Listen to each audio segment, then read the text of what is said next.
আমার ভজনে সাধু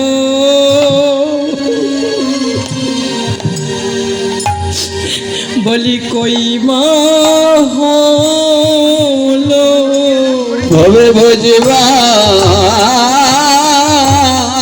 বলে রাধে বলে আমি এসেছি না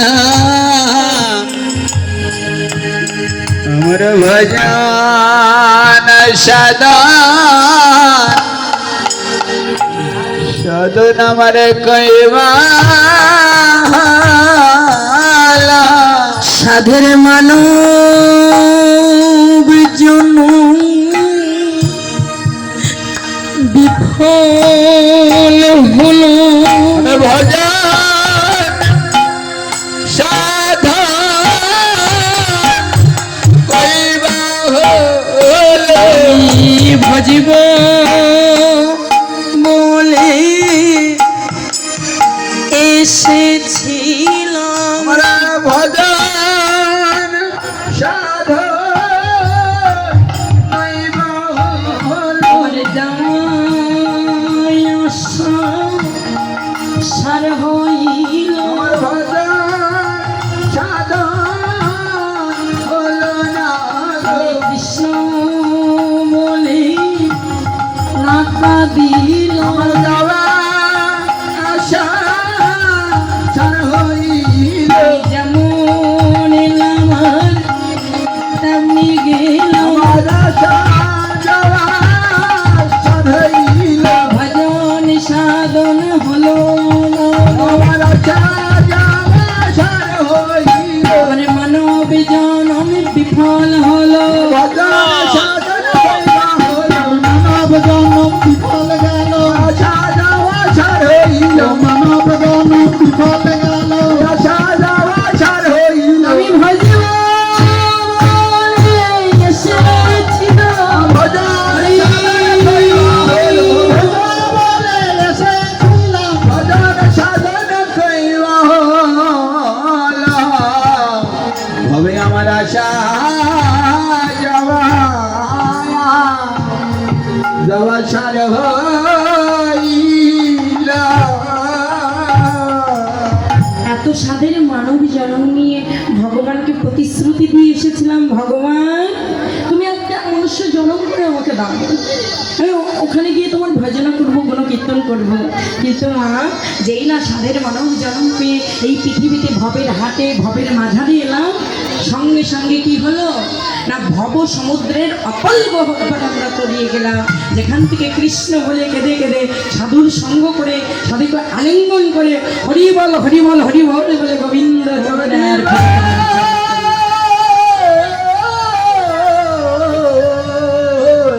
হরি হরি হরি আর যখনই আমরা ফিরতে না চাইছি মায়ার আলিঙ্গনকে স্কন্ধে করে মায়াকে স্কন্ধে করে আলিঙ্গন করে বসে আছি তখনই এই গৌরারূপ গৌররূপ ভগবান ছুটে এলেন আমাদেরকে উদ্ধার করতে মাথায় নামের ডালি নিয়ে বলে এই হরিনামকে তোমরা যদি একবার গ্রহণ করো তোমাদের ভবের সমস্ত কামনা বাসনা মায়ার বন্ধন শৃঙ্খল থেকে তোমরা মুক্ত হয়ে হরিবল হরিবল বলে গোবিন্দ চরণে যেতে পারবে রাধে রাধে তাই তো গৌর হরি দাঁড়ে দাঁড়ে এই হরিনাম বিলাতে লাগলেন বলি অবতার সারা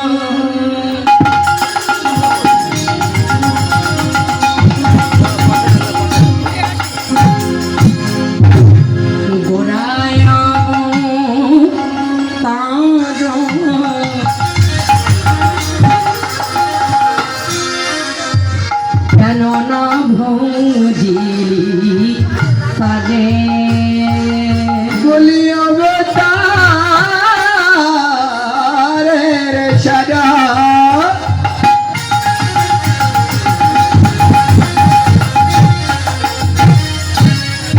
গোড়ায় অবতারা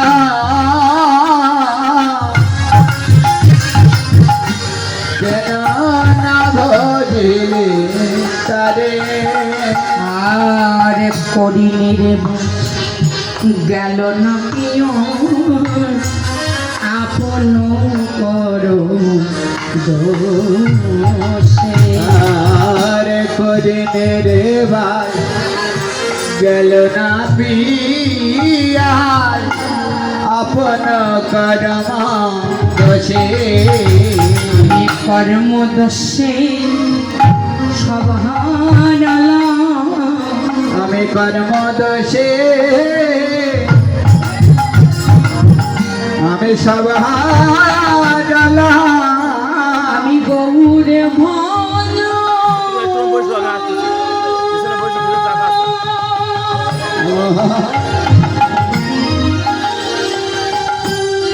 আমি গৌরে ভজ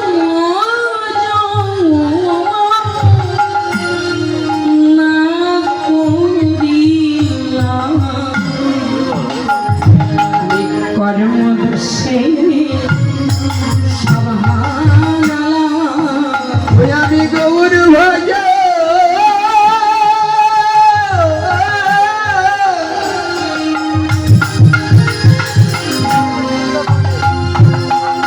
ভজন না করিলাম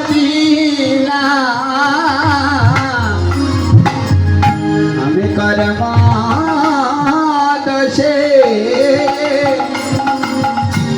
আজ সব হারালাম আহা আপন করম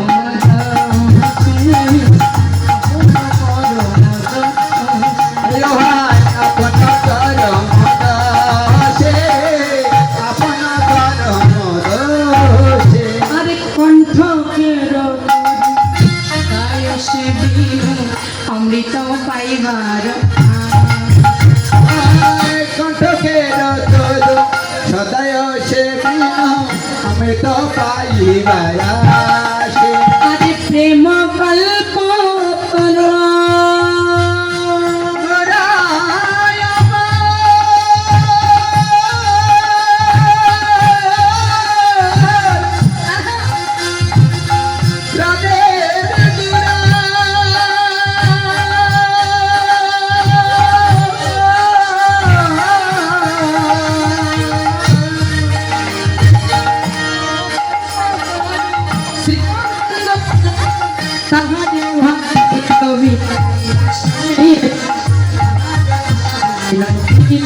আর প্রেম কল্প তরু শিগনন্দ আমার তাহারে ভাবিনি নিতে তাহারে ভাবিনি নিতে আর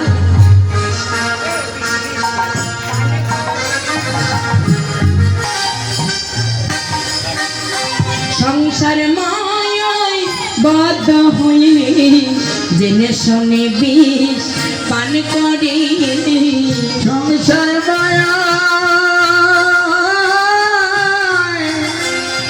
হ্যালো কত হয় দিন শোন বিষ পান করি আহা, অমৃত পাইবার আসে অমৃত পাইবার আসে হায় অমৃত পাইবার আসে অমৃত পাইবার আসে আরে সৌরভের না সাথে বসিল সবে আসে নাচাতে পড়িল আরে সৌরভ আসে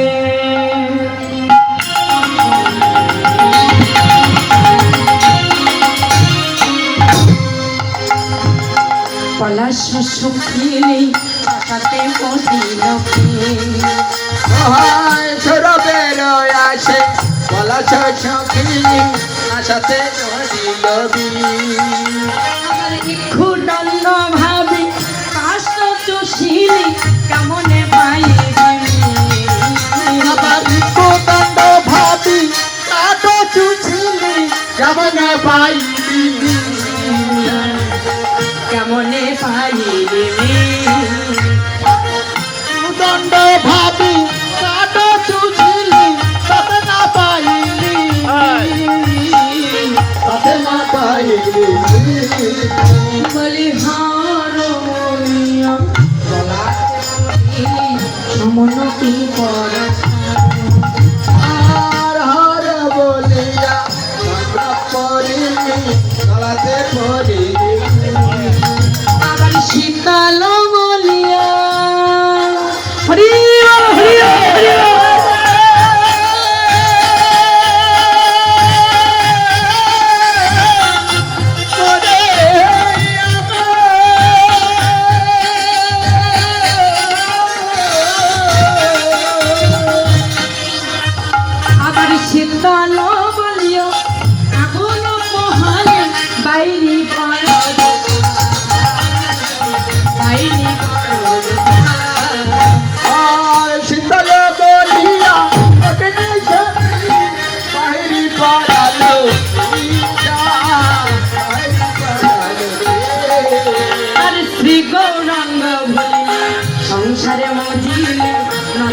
সাধু নাচলে সাধু আর ধীরঙ্গতে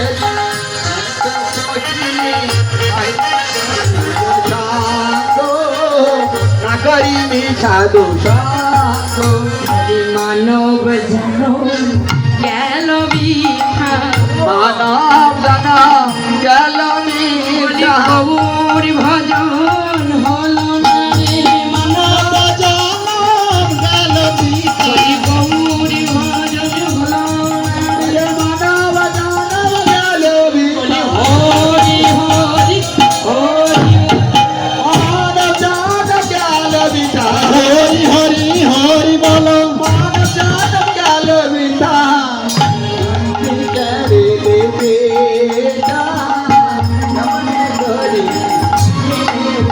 সেই গৌরাঙ্গ সুন্দর আমরা ভাজনা করছি না তো কি হয়েছে তিনি আমাদেরকে নিয়ে খেলছেন তিনি আমাদের নিয়ে আনন্দ করছেন তা কোথায় সুরধুনির তীরে বসেছিলেন হঠাৎ তার মনে পড়ে গেল আজ অমাবস্যা তিথি যেই দিনে কৃষ্ণ কালী রূপ ধারণ করেছিল ওই দিনটা ছিল অমাবস্যা তিথি মায়ের পূজার দিন আর এই মায়ের পূজা করছে কে না তারই ছেলে বাটাকার বন্ধু একই সঙ্গে পাঠশালায় পড়েছে কৃষ্ণানন্দ আগম বাক্সী সর্বপ্রথম ইনি পৃথিবীতে মা কালীর রূপকে প্রতিষ্ঠা করে পূজা আরাধনা করেছিলেন এর আগে পূজা হতো মায়ের সত্যযুগ থেকে পূজা হয়ে আসছে শক্তি তবে কি না নিরাকার ব্রহ্মরূপে নিরাকার মায়ের পূজা হতো একমাত্র সর্বপ্রথম কৃষ্ণানন্দ আগম বাক্সী মায়ের রূপকে প্রতিষ্ঠা করে পূজা প্রদান করেছে আর এটা মহাপ্রভুর কাছে গেছে একজন হলো শক্তিমান বৈষ্ণব ধর্মের প্রতিষ্ঠাতা আর একজন হলো শক্তির সাধক কৃষ্ণানন্দ আগম বাক্সী এই শক্তি আর শক্তিমানের একটা তফাৎ সারা জীবন রয়ে গেছে তৎকালীন সময় নবদ্বীপে ছিল এখন শক্তিমান এবং শক্তির একটা পার্থক্য অর্থাৎ যারা শাক্তমত আর বৈষ্ণবমত এদের একটা বিভেদ সারা জীবন রয়ে গেছে কিন্তু মহাপ্রভু কি করলেন বিভেদ রাখলেন না তিনি কি করছেন ভক্তদেরকে সঙ্গে নিয়ে যেই না শুনলেন তারই ছোটবেলাকার বন্ধু কৃষ্ণানন্দ মায়ের রূপ প্রতিষ্ঠা করে পূজা করছে ছুটে চলেছেন নবদ্বীপের গোরা প্রভু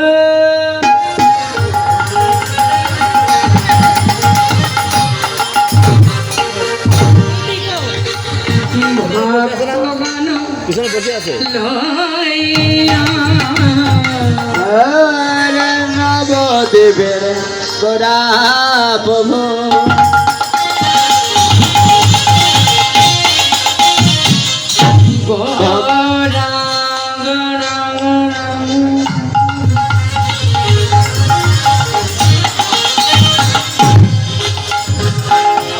আমার গোরা রে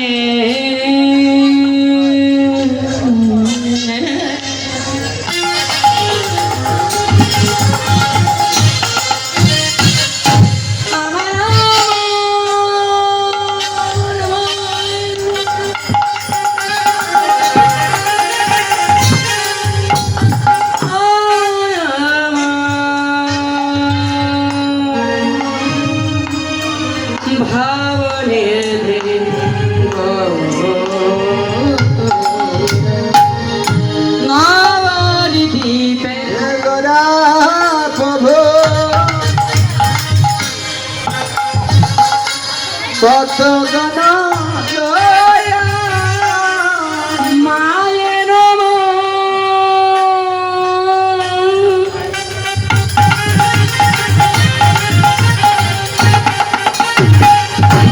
মায়ের মন্দির জয় নাচিয়ানা কি নাচিয়ানা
জন জিয়া।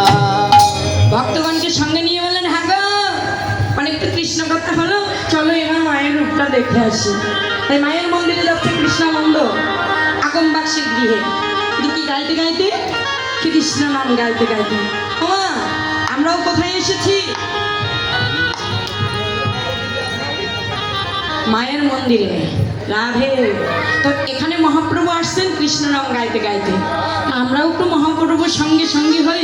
হবে কি? তবে কি করতে হবে? মহাপ্রভু যেটা করছে সেটাই করতে হবে। কি? কৃষ্ণ নাম হবে কি? একেবারে কৃষ্ণ নামে বলো, একেবারে হরি নামে বলো। কি হবে তাতে? এই হরি নাম তপয় বিরাম, হরি নামে জীবনের সাধনা। ও হরি নামে জীবনের সাধনা। বলো ধরে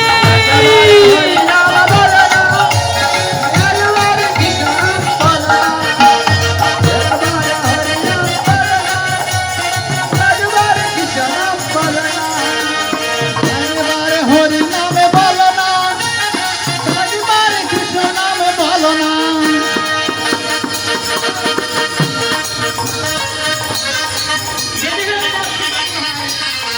একেবারে কৃষ্ণ নামে বলো না, একেবারে হরি নামে বলো না।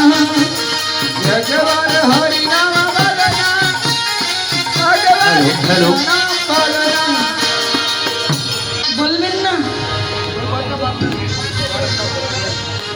কেউ কি বলবেন না? বলছেন। তবে আমার মহাপ্রভু তো বাহু তুলে গাইছেন, আপনারা তুলবেন না? সবাই পেছনে মায়েদের বদল দেখতে পাচ্ছি না, তবুও একটু ভরসা করে তাদের কাছে চাইছি, রাধে রাধে। ওই তো পেছনে মায়েরা, রাধে রাধে, হরিবল হরিবল। একেবারে কৃষ্ণ নামে বলানো, একেবারে হরি নামে বলানো। একেবারে হরি বলো ধরে। একেবারে কৃষ্ণ নাম বলো না, একেবারে হরি নাম বলো না, একেবারে কৃষ্ণ নাম বলো না, একেবারে হরি নাম বলো না, একেবারে কৃষ্ণ নাম বলো না। এই হরি নাম জপয় অভিরাম, এই হরি নাম, হরি নামে জীবনের সাধনা।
তার আগে একটুখানি মায়ের তত্ত্ব বললেন।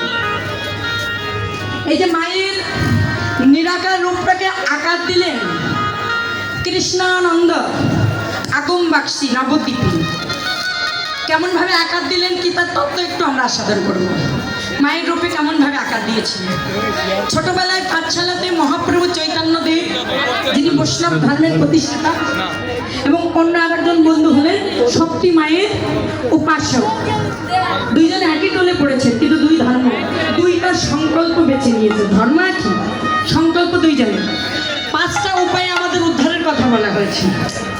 বৈষ্ণব, শাক্ত, শৈব, গানপত্য এবং সৌর।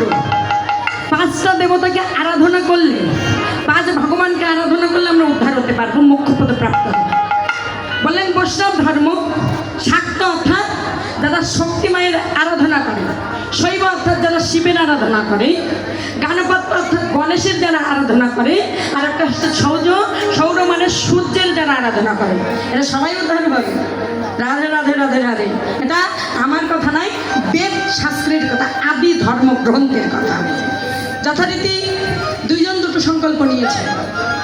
আজ সেই চৈতন্য মহাপ্রভু গিয়েছে কৃষ্ণানন্দ বন্ধুর বাড়িতে, কিন্তু বন্ধু কি করে মায়ের রূপটাকে প্রতিষ্ঠা করলেন সেই মায়ের লীলা কথা একটু আস্বাদন করলেন। ধ্যান করেন কৃষ্ণানন্দ, মাকে আরাধনা করেন, মায়ের রূপকে ধ্যানে দেখতে পান। মাকে কেঁদে কেঁদে বলছেন, মা তোর যে রূপটা আমি দেখতে পাই, ওই রূপে আমি তোকে প্রতিষ্ঠা করে পূজা দিতে পারবো না। তুই যদি একবার সঠিক করে তোর রূপখানা আমাকে দেখাতিস, তাহলে সেই রূপে আমি তোর পূজা দিতে পারতাম। রাধে রাধে রাধে। মাও স্বপ্নে এসে কৃষ্ণানন্দকে ডেকে বললেন, আগামকাল প্রভাতকালে তুই যার বাদন দেখবি, যেমন রূপে দেখবি, ওই রূপে আমাকে প্রতিষ্ঠা করে পূজা দান করবি। যথারীতি হলো। প্রভাতকালে কৃষ্ণানন্দ কাজ ভরে অর্থাৎ ব্রহ্ম মুহূর্তে উঠে গেছে স্নান করতে। বাবা, যারা বৃন্দাবন নবদ্বীপবাসী, যারা প্রকৃত সন্ন্যাসী, তারা সারাদিন দিনের আলোয় বাইর হয় না। ঠিক ব্রহ্ম মুহূর্তে আধার থাকতে থাকতে তারা গঙ্গা স্নান করে কিছু ফলমূল নিয়ে আবার চলে যায় বনের মাঝে, অরণ্যের মাঝে বসে বসে তারা ধ্যান করে। তারা এই লোকচক্ষুর সামাজিকতার মাঝে ঘুরে বেড়ায় না। রাধে রাধে রাধে। কৃষ্ণানন্দ তাই করছেন, প্রভাতকালে গঙ্গা স্নান সেরে আসছেন, আর এদিক দিয়ে মনে মনে খুঁজছেন যে আমি কার রূপ দর্শন করবো আর কোন রূপে আমার মাকে সেবা দেব, প্রতিষ্ঠা করব।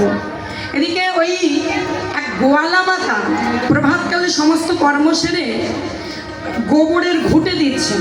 গোবর চেনেন? মানে শহরে থাকেন তো আপনারা আবার অনেকে গোবর নাও চিনতে পারেন। চেনেন? গাভী মাতা। রাধে রাধে রাধে। তাই গোবর দিয়ে সুন্দর করে ঘুঁটে দেবেন বলে গোল গোল পাকাতে হয় না, আর এমনি ভাবে দিতে হয়, তাই তো? দেখেছেন কেউ না দিয়েছেন কেউ? দিয়েছেন? বাবা বাবা, ভালো। তো যাই হোক, যথারীতি গোয়ালা মাতা গোবরের ঘুঁটে দিচ্ছেন। ও মা, এখন যেরকম ব্লাউজ, দামি দামি শাড়ি, ভালো ছায়া, পেটিকোট না হলে আমরা পরতে পারি না, আগে এমন ছিল রে মা?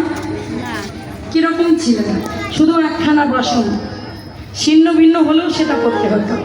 ওই ছিন্ন বাসনখানা বক্ষ দেশ ঢাকতে, আবার কোটি দেশে সুন্দর করে ঢেকে দিতে, পেঁচিয়ে পেঁচিয়ে।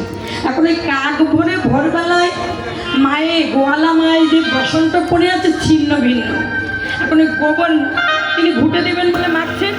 মনে মনে ভাবলেন, এই সময় তো আর কেউ আসছে না বাবা, সাউন্ড তো চেঞ্জ হয়ে গেল গো। হরিবল হরিবল, হ্যাঁ এটা থাকতে হচ্ছে। বলে এখন তো কেউ আসছে না, মায়ের বক্ষ দেশ থেকে কাপড় কানা সরে গেছে। মনে মনে ভাবছেন, কেউ যখন আসছে না, আবার হাত ধুয়ে আসবো, আবার বাসন ঠিক করবো, আদার থাকতে থাকতে আমার তো ঘুঁটে দেওয়া শেষ হবে, তারপরে নয় ঠিক করে নেব। রাধে। মা আনমনে বসে বসে এই গোবর মাখছেন। ঠিক ওই সময় কৃষ্ণানন্দ ব্রহ্ম মুহূর্তে গঙ্গা স্নান সেরে মায়ের নাম গাইতে গাইতে আসছেন। শ্যামা মা কি আমার কালো রে, শ্যামা মা কি আমার কালো, মা কি আমার কালো রে, শ্যামা মা কি আমার কালো। লোকে বলে কালি কালো আমার মন তো বলে না কালো রে, কালো রূপে দিগম মরি, কালো রূপে দিগম মরি, দিদি পদ্ম করে আলো রে। শ্যামা মাকে আমার কালো রে, শ্যামা মাকে আমার কালো। শ্যামা মায়ের গান গাইতে গাইতে আসছে, শ্যামা মাকে আমার কালো, লোকে বলে কালো। আহা হা, ওই রূপ যে তিনি সায়নে দেখেছেন, যোগ ধ্যানে দেখেছেন, তাই মায়ের রূপ একটা দুটো নাই, বহু রূপ তিনি দর্শন করেছেন ধ্যান। আমরা শুধু শ্যামা মাকে কয়টা রূপে দেখি বলুন তো? খেয়াল নেই?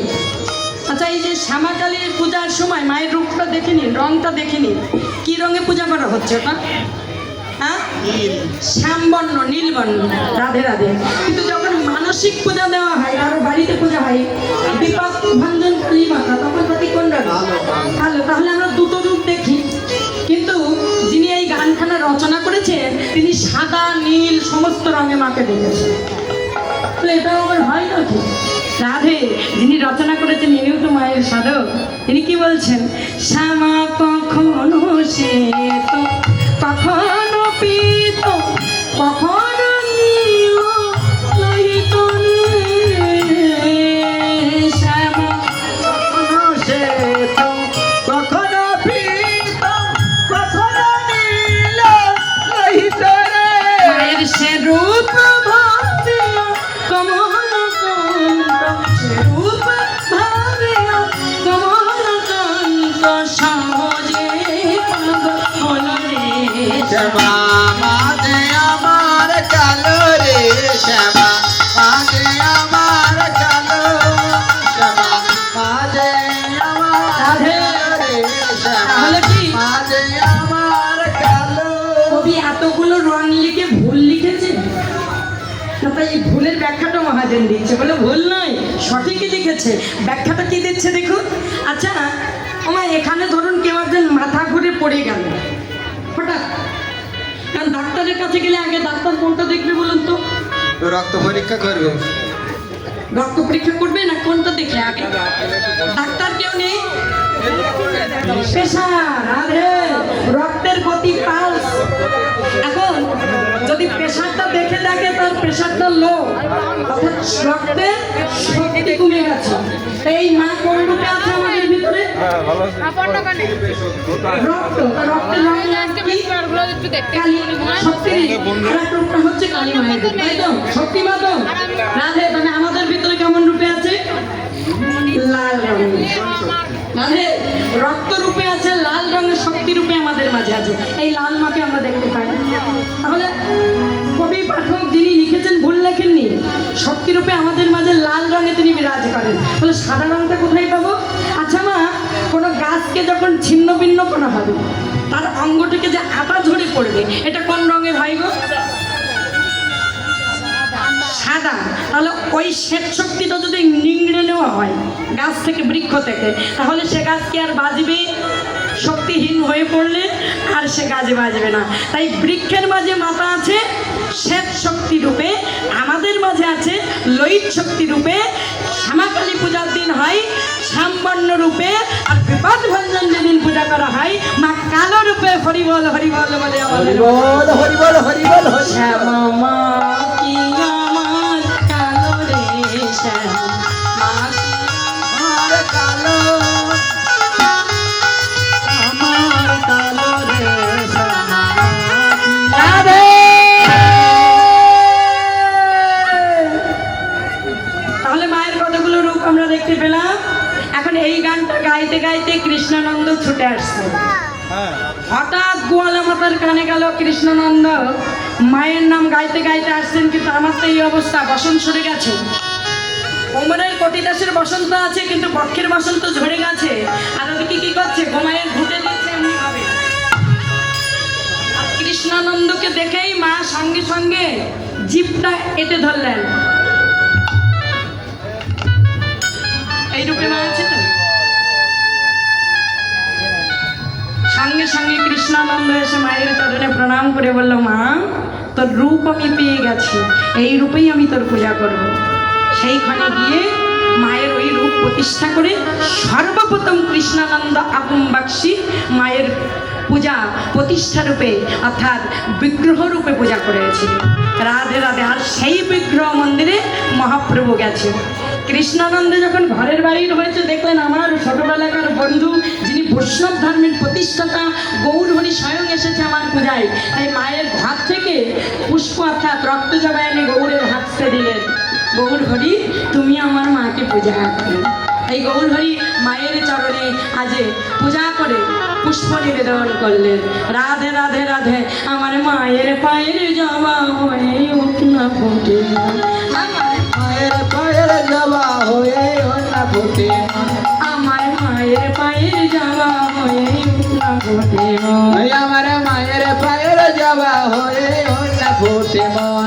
তারে গন্ধ না থাক, তারে গন্ধ থাক না আছে রে নইলে আমার নন্দনাথ ও তারা নন্দনাথ ছেড়ে নাই ঘুরায় আবার মায়ের পায়ের জবা হয়ে ওঠা ফুটে মন।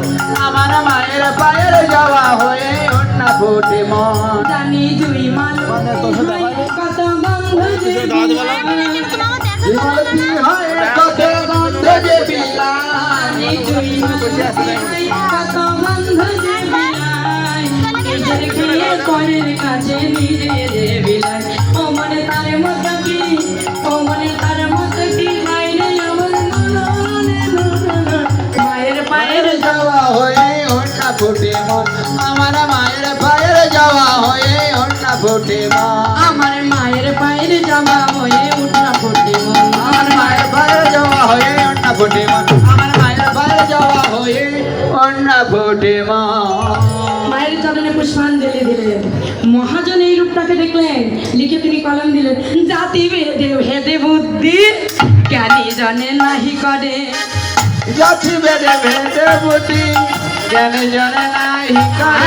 আর জাতি ভেদে জ্ঞানে বুদ্ধি জ্ঞানী জনে নাহি করে, আর জাতি ভেদে জ্ঞানে বুদ্ধি জ্ঞানে জনে নাহি করে। আরে ঘনায় চৈতন্য রায় শান্তি দাও মনে,